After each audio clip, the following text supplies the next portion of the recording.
Anong taon yun, nag-ALS ka? Huwag mo sabihin na you double check naman.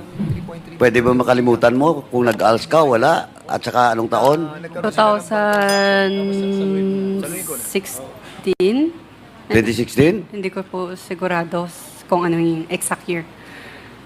2017. How old are you now? 24 po. Oh, that is 8 years ago. So, you're 16 years old the time. Na nag-ALS ka. Around 16, 17 yata. Okay. What school? I forgot na, Mr. Chair. Oh, Public school po siya. ha? Public school Anong school po. nga? Hindi ko po... Ay, Mr. Chairman, maalala. again, Cassandra Ong is lying. Pwede ba yun? Na hindi mo alam kung saan school ka na-enroll for the ALS? Oh. Baka hindi ka nag-ALS. Baka sa ibang bansa ka nag-aral. Pwede po magsabi. Yes. Mr. Chair, hindi po. Nag-ALS po ako. It's parang ilang beses lang po ako pumasok. Pero around like sa... Sabi mo, nag-ALS ka, tapos ngayon, ilang beses ka lang pumasok. Tinatanong kita ngayon kung anong school. Ay, bakit incriminating ba yung tanong ko? Hindi po, Mr. Oh. Chair. Hindi ko lang po sigurado kung ano ang pangalan ng school. Ay, pwede ba yun? You're lying. You're lying, Miss Cassandra Ong. Remember, you're now cited, previously you're cited in contempt, and I will once again cite you in contempt for lying. Hindi mo alam school? Kasi alam ko na hindi mo sasagutin kasi yung next question is, papakuha ko yung record mo kaagad-agad. Alam mo na yun, kaya hindi mo sasagutin. Oh, Hindi po, Mr. Chair. Hindi ko lang po talaga matandaan. hindi nga eh. Kahit sinong tanungin mo dito, Mr. alam Chair. nila kung saan sila nag-elementary, saan sila nag-high school, saan sila nag-aral. Mr. Chair, Yes, Chairman Akop. with your indulgence,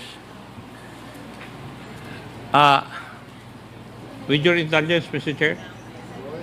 I yield my time to, No, I just want to ask Miss Ong. Ako po yung matanda na eh, pero alam ko pa rin kung saan ako nag-graduate ng elementary school. Alam ko rin kung anong buwan at taon ako kinasal. Tapos ikaw, batang-bata ka pa, hindi mo alam kung saan ka nagtapos.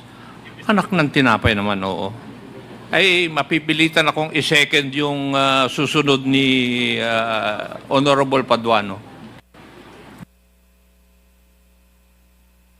Oh, Miss Cassandra Ong. I-double check ko lang po. Oh, right yun, now. hindi, I will not accept that answer of yours. But, eto, yung mamamayan na nanonood sa atin. Lahat dito nandito. Alam nyo kung saan kayo nag-graduate elementary, di ba? Alam nyo kung saan kayo nag-graduate high school? Alam nyo kung nag-ALS kayo, saan kayo nag-ALS? Ako alam ko, Mr. Chair. O, alam mo, ko. di ba? O, hindi naman, may edad lang, pero hindi matanda. Si Chairman Abante, alam niya. Why you're asking your lawyer? Bakit mo ba check? Hindi, Mr. Chairman.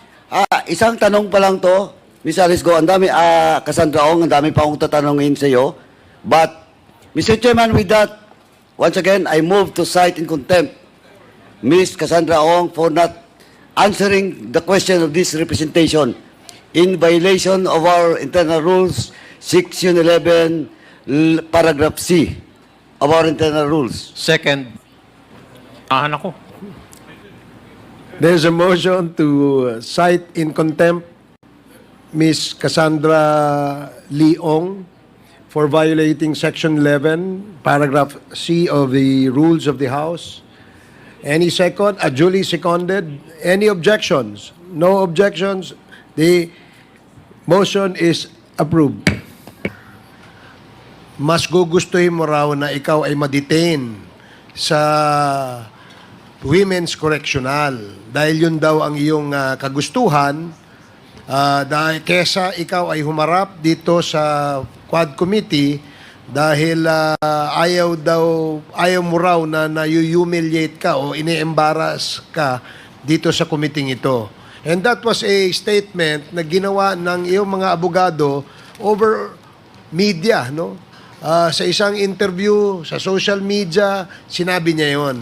Kaya ngayon, because you actually requested for that, and there was a motion earlier which was unanimously approved na ikaw ay ilipat sa Women's Correctional. So anong iyong masasabi? In the According correctional. to your lawyer, mas gugustuhin mo raw na ikaw ay ma-detain sa Women's Correctional dahil yun daw ang iyong kagustuhan, dahil kesa ikaw ay humarap dito sa Quad Committee dahil ayaw mo raw na na-humiliate ka o ini-embarrass ka dito sa committee ito. And that was a statement na ginawa ng iyong mga abogado over media, no? Sa isang interview sa social media, sinabi niya yon.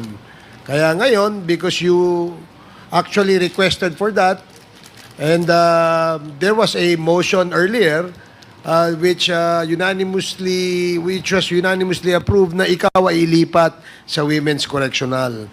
So anong iyong masasabi?